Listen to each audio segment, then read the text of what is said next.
D'abord avec un petit jeu, ensemble. Prenons ce mot-là. Ce mot-là qui veut dire quoi? Alors c'est quoi déjà en arabe ça? Kursi, ou kursi yun si on prononce les doubles ou à la fin. Kursi qui veut dire quoi? Kursi? Trône. Ok. Maintenant on a ça. Alors en arabe c'est kursi yu ou. On a rajouté juste le ou au mot kursi. Et on a donc le sens de son trône. Donc là on comprend que le ou renvoie à un singulier masculin. Il, lui, son, etc. Ok. Maintenant on a ça. Lahu qui veut dire à lui ou bien il a. Exact. Ok. Que veut dire enfin d'abord qu'est-ce que ce mot-là en arabe? Khalfa qui veut dire derrière. Parfait.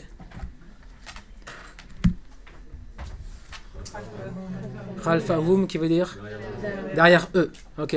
Du coup, le sens de eux, c'est quoi? C'est le hum. Donc le hum, c'est un pronom qui renvoie à tout ce qui est pluriel. Ok, troisième personne. Donc on a le hu qui renvoie au singulier et le hum qui renvoie au pluriel. Rien que ces deux-là, en fait, ils apparaissent dans le Coran partout. D'ailleurs, rappelez-vous dans le niveau 1, amanahum, at'amahum, qui veut dire quoi? At'amahum. Il a nourri eux. Ok, amanahum, il a rassuré eux. Faja'alahum ka'asin ma'kul. Surat al-Fil. Alors, il les a rendus, en gros, il a rendu eux. Faja'alahum. Ok? Donc, alam yaj'al kaida hum. N'a-t-il pas rendu kaidahum, leur ruse? Donc, du coup, maintenant, leur, c'est le hum, et ruse, c'est le mot kaid. Donc, khalfahum, derrière eux. Bah, tiens, on en parle. Kaidahum, qui signifie leur ruse. Ok? Ah tiens, si kaidahum, dites rien, veut dire leur ruse, écrivez-moi juste le mot ruse. Ah, c'est pour voir si vraiment tout le monde a compris. Si on est bien. Tu veux me prendre du chocolat ou quoi? Qui kaidahum veut dire leur ruse, écrivez-moi le mot ruse. Okay. Oui, magnifique, c'est ça, Mohamed. Oui, c'est ça. Tu veux un crayon? Il y a des crayons ici, hein, ceux qui veulent des crayons. Yep, allez-y, faites tourner. C'est ça. Oui. Alors, le mot ruse, c'est kaid. Alors, juste par rapport à la grammaire, et par rapport, quand on fait un exo comme ça en grammaire, lorsqu'on prend un mot hors contexte, hors verset, vous suivez les amis? Lorsqu'on prend un mot hors contexte, dans le verset de Surat al-Fil, alam yaj'al kaidahum. Le mot kaid il porte un A, pourquoi est-ce qu'il est COD? Ça vous parle COD ou vite fait? On dirait que j'ai fait une insulte là. COD. COI. Complément circonstanciel. Alors, COD en gros c'est l'objet. En une phrase, on a un sujet, un verbe, celui qui fait l'action, le sujet, le verbe, l'action, et en tout ce qu'on va dire sur l'action, c'est l'objet. Donc on a objet 1, objet 2, on a etc. Bref. Ok. Kaidahum, c'est l'objet. En fait, c'est un détail de l'action. Alam, n'a-t-il pas Allah rendu yaj'al quoi? Kaidahum. Donc c'est pour ça que dans la phrase, le mot kaid il porte un A. Maintenant, quand on est hors contexte, on fait un exemple ensemble. Les mots à la fin, si le mot il est sans article, on met un double ou. C'est le cas ici. S'il y avait un article, on mettrait juste un ou à la fin. D'accord? C'est juste entre nous comme ça. Donc on met pas un A, on met un double ou là pour ce mot-là. Kaid. C'est juste en grammaire, en mode exercice. Alors, continuons avec le mot suivant. Alors ici, on a un mot. Qui est-ce qui veut nous le lire? Alors j'entends. Est-ce qu'il y a un délégué de la classe qui veut s'exprimer pour l'ensemble de la classe? Et Rachida? Hifdhuhuma, qui veut dire? Leur garde à qui? Alors, à eux ou à eux deux? À eux deux en effet. Le huma, c'est un pronom. D'ailleurs, on a vu donc le pronom hu qui renvoie à lui, le pronom hum qui renvoie à eux, et maintenant il y a le pronom huma qui renvoie à eux deux. Ok? Hifdhuhuma, leur garde à eux deux. Et huma, c'est eux deux. C'est du duel, on le verra tout à l'heure. Donc, à vous de jouer maintenant, regardez bien. Les amis, là il n'y a pas de piège. Il y a juste un petit problème, c'est que vous avez souvent oublié comment on fait le non, je dis rien. J'allais dire un truc, mais non, je vais le faire tout seul. Donc, hifdhuhuma, ça veut dire leur garde. Comment écrivez-vous le mot garde tout seul? Allez, c'est parti. C'est possible. Tiens. Alors, la réponse, ça vient, c'est hifdun. Hifd. Alors, une question de notre amie Rachida. Alors, pourquoi un?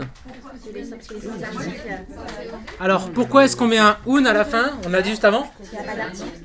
Alors, il y a un délégué ici. Parce qu'il n'y a pas d'article. Si le mot il porte un article, on mettra une seule voyelle, ou sinon on met une double voyelle. C'est la grammaire en fait. On avait vu ça au niveau 1. Rachida. Bah, désolé, moi j'y suis pour rien. Donc alors, c'est Asma, je vais dire Asma. Franchement, c'est quoi ce boulot? Ok, je vais répéter avec plaisir. Donc, le mot en arabe, il peut être soit défini, soit indéfini. D'accord? Il est défini en général si on met l'article. Et il est indéfini quand il porte à la fin quoi? En fait, le tanwin, la double voyelle, un, in, an, c'est la marque de l'indéfini.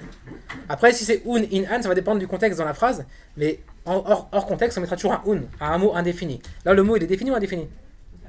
Sinon, il y aura l'article. Donc, du coup, on met un un. S'il y avait un article, voilà, un mot défini portera juste un ou. Un mot indéfini portera un un. C'est comme ça qu'on les reconnaît en fait dans la langue arabe, les mots définis ou indéfinis. Un, il est indéfini. Enfin, quand je dis un, c'est un in an. Hein. C'est les trois tanwins. Hein. Et ou ia, le mot est défini, s'il y a une seule voyelle. Ok, magnifique. Et donc là, on a fait le tour de la base. Si on voulait voir un peu les pronoms, comment ça se passait. On a donc plusieurs pronoms qu'on a croisés dans Ayatul Kursi.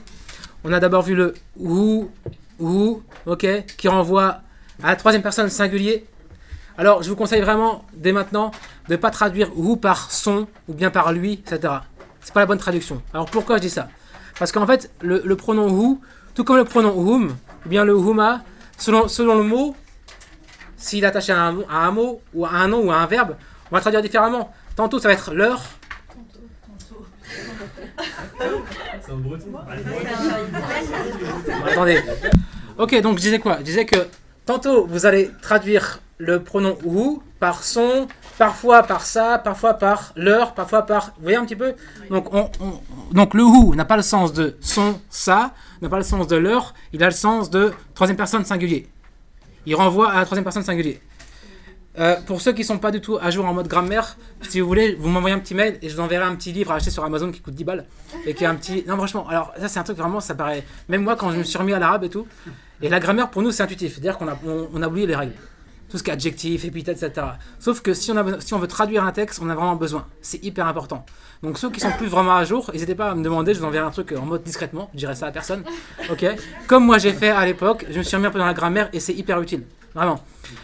Du coup, en fait, dans la grammaire, on a trois personnes.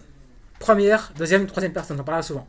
Première, c'est quand on parle de soi, ou bien de plusieurs personnes, nous. Ok. Donc ça renvoie au je, à nous, quand on parle de soi. Deuxième personne, c'est quand on parle à quelqu'un. Ok, donc ça renvoie à quel pronom? Tu ou bien vous, vous deux, etc. D'accord. Troisième personne, c'est quand on parle d'un absent. Ok, ou d'une absente. Donc ça renvoie au pronom il, elle, eux, leur, etc. D'accord. Donc le ou, troisième personne du singulier. On va traduire parfois par son, parfois par ça, parfois par c'est.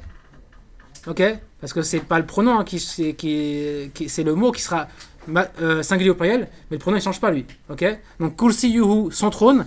Mais par exemple, je pourrais dire en arabe buyut c'est des maisons. Buyutuhu, ça ferait. Alors non, c'est pas sa maison. Ses maisons. Buyut c'est pluriel. Vous voyez donc comme quoi c'est un peu trompeur. Donc on retient que le hu ça renvoie à lui, troisième personne, et non pas, ça veut pas dire son, ça, c'est, leur, etc. Le hu ça renvoie à la troisième personne du singulier masculin. Maintenant, le hum, ça renvoie à quoi? Troisième personne, pluriel. Ok? Donc ça renverra tantôt à eux, leur, plusieurs personnes. D'accord?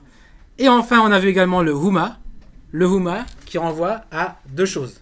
Ok? Troisième personne du duel. En arabe, on a le duel qui est un peu particulier, qu'on n'a pas en français. C'est quand on parle uniquement de deux choses. Le soleil et la lune, on aura le huma. Ok? Lorsqu'on parle de...